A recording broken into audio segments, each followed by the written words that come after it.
আসসালামু আলাইকুম। So finally অবহেলা লাস্ট পার্ট 5 নিয়ে আইছি। তো বেশি কথা না বলে শুরু করি। পরের দিন সকালে সুমায়াকে আদালতে পাঠানো হলো। প্রথম দিন যোগ জিজ্ঞেস করলো, সব কিছুতেই সে অপরাধী প্রমাণিত হলো। শরীর খারাপ থাকায় সেদিন কোর্টে স্থগিত করা হলো। রাতের বেলা আমি বাসায় গেলাম। প্রথমে ভাবছিলাম সামিয়াকে কিছু শোনাবো না, পরে ওরে সব কিছু বললাম। কিছু সময়ের জন্য সে স্তব্ধ হয়ে যায়।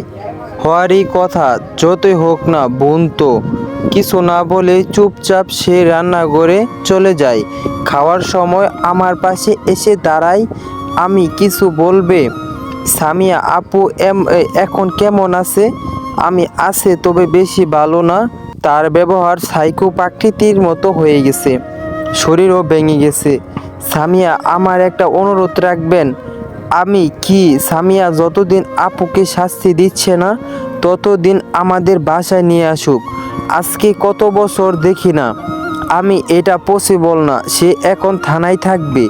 সামিয়া দেখেন না কোনো একটা বাহানা দিয়ে নিয়ে আসা যায় কি না। আমি আচ্ছা দেখি। সামিয়া আপুকে নির্দোষ প্রমাণ করা যায় না। তুমি পাগল হইছ? সবাই জানে সে এই কাজ করেছে। নির্দোষ জীবনও সম্ভব না। সামিয়া কিছু না বলে চলে গেল। চোখের সামনে ওর আগের ঘটনাগুলো ভাসতে শুরু করলো। কি থেকে কি হয়ে গেল। পরের দিন আমি অফিসে যাই। স্যারের সাথে কথা বলে সুমায়াকে আমাদের বাসায় নিয়ে যাওয়ার কথা বলি। প্রথমে স্যার রাজি হয়নি, পরে ওর শারীরিক অবস্থা দেখে হ্যাঁ করলো। আমি সুমায়াকে কয়েকজন মহিলা কনস্টেবল দিয়ে আমাদের বাসায় পাঠিয়ে দিই। বাসা থেকে এসে সুমায়ার ওর মামলায় হাজিরা দিয়ে যায়। আমি খুব একটা বাসায় যাই না এখন, কারণ সুমায়ার সাথে এক ছাদের নিচে কেমন যেন অস্তিত্ব লাগে। সুমায়া প্রায় আমাকে বলতো, সুমায়া যখন আমার হওনি অন্য কাউকে হতে দিব না। আমি হেসে উড়িয়ে দিতাম, কারণ আমার লাইফে যে আছে সে তারই বোন। এভাবে কিছুদিন চলে যায়। যেদিন আমার রাতে ডিউটি ছিল, সকালবেলা একটা কনস্টেবল এসে আমাকে একটা চিঠি দেয়। প্রিয়, যখন তুমি আমাকে ভালোবেসেছিলে আমি বুঝতে পারিনি। তোমায় চলে গেছিলাম সুখে ঠিকানায়। ভেবেছিলাম সে তোমার থেকে আমাকে বেশি সুখে রাখবে, কিন্তু না, বরং সে আমাকে ইউজ করেছে। শুধু সে নয়, বিয়ের পর সে তার বন্ধুদের দিয়ে আমাকে ইউজ করাতো। দিনের পর দিন অত্যাচার করত। তার অত্যাচারে আমি যখন আবার চলে যাব ভেবেছিলাম, তখন বাড়িতে খবর নিয়ে জানতে পারলাম আমি চলে আসার দিনেই বাবা মারা গেছে। তুমি সামিয়াকে বিয়ে করে ফেলছ। যে বুকে আমি থাকার কথা সে বুকে অন্য কেউ ভাবতেও আমার শরীর কাঁপছে। আম্মু চলে যায়, মাপ চাওয়ারও সুযোগ পাইনি। তারপর থেকে আমার টার্গেট তুমি। আমি রায়হানকে অনেক আগে মেরে ফেলতাম, কিন্তু সুযোগের অপেক্ষায় ছিলাম।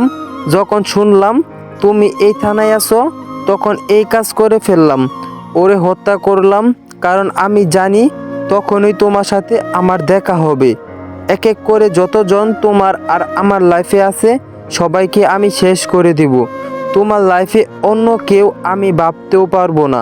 সেজন্য আমি আমার বোনকেও ছাড়ছি না, ওরেও আব্বু আম্মুর কাছে পাঠিয়ে দিব। চিঠিটা পড়ে আমার হাত পা কাঁপতে লাগলো। আমি বাসার দিকে দৌড় দিলাম। গিয়ে অবাক হয়ে গেলাম, কারণ ওখানে আগে থেকে পুলিশের গাড়ি আর একটা অ্যাম্বুলেন্স আছে। সাদা একটা কাপড়ে কেউ একজনকে মুড়িয়ে অ্যাম্বুলেন্সে ঢোকানো হচ্ছে। বুঝতে বাকি রইল না যে এটা সামিয়া। একটু পর সুমায়াকে কয়েকজন মহিলা কনস্টেবল ধরে গাড়িতে তুলতেছে। সে আমার দিকে তাকিয়ে একটা অট্ট হাসি দিল। আসিফ আমার কাছে আসলো। আসিফ স্যার, আমি চিঠিটা তুমি আগে পড়েছ? আসিফ না স্যার, আমি সোজা আপনার কাছে পাঠিয়ে দিয়েছি। আমি তাহলে এখানে পুলিশ আর অ্যাম্বুলেন্স লাগবে তুমি কেমনে জানো? আসিফ কিছু না বলে মাথা নিচু করে দাঁড়িয়ে আছে। সামিয়ার লাশ হাসপাতাল থেকে কাফন পরে নিয়ে আসা হলো। আমি রোবটের মতো দাঁড়িয়ে রইলাম। সামিয়াকে কবর দিয়ে মনে হচ্ছে পৃথিবীর সবথেকে নিকৃষ্ট ব্যক্তিটা আমি। কয়েকজন পরে সুমায়াকে আদালতে পাঠানো হলো। তাকে যাবজ্জীবন কারাদণ্ড দেওয়া হলো।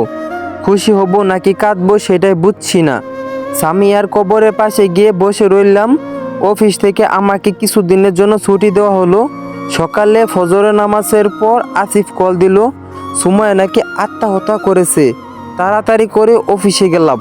হ্যাঁ, আসলে নিজের কাপড় পেঁচিয়ে আত্মহত্যা করেছে। স্থির দাঁড়িয়ে রইলাম। মনে হচ্ছে একটা অজানা জ্বর এসে পড়ে জীবনটা এলোমেলো করে দিল। ওরে মুরগে পাঠানো হলো। পোস্টমর্টেম শেষ করার পর স্যারকে বলে ওরে সামিয়ার পাশে দাফন করা হলো। এখন রাত প্রায় 9টা। আমি দাঁড়িয়ে আছি ওদের দুই বোনের কবরের পাশে। জীবনে চেয়েছিলাম খুব সুন্দরভাবে বাঁচতে, কিন্তু বিধাতা আমাকে কপালে ভালো থাকা লেখে রাখিনি। সুমাইয়া চলে যাওয়ার পর সামিয়াই আমার সব ছিল। এত ভালোবেসে আমায় যেখানে সুমাইয়ের কথা আমার মনেও পড়তো না, তাকেও চলে যেতে হলো।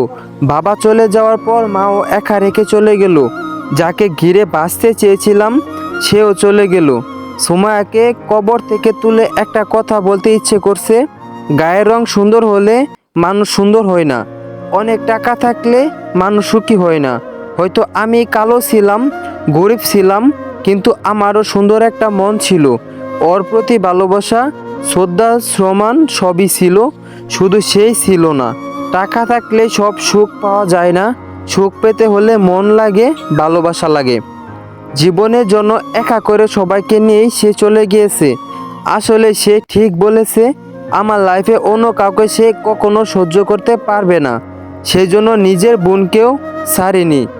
এই মিথ্যে অভিনয়ের পৃথিবীতে আর কাউকে নিয়ে বাঁচতে চায় না কারো লাইফে জড়াতে। বাকিটা জীবন না হয় একই কাটিয়ে দিব ওদের কথা স্মরণ করে। থাকুক না কিছু ভালোবাসা অসমাপ্ত হয়ে, কিছু ভালোবাসা অবহেলিত হয়ে। আমি তো জানি আমি কেমন ভালোবেসেছিলাম। সারা জীবন না হয় ওভাবেই বেঁচে যাব। Last part. সো আরেকটি নেক্সট পার্ট ভালো একটা গল্প নিয়ে আসবো। তো আপনারা আমার চ্যানেলেই চোখ রাখেন। Good bye.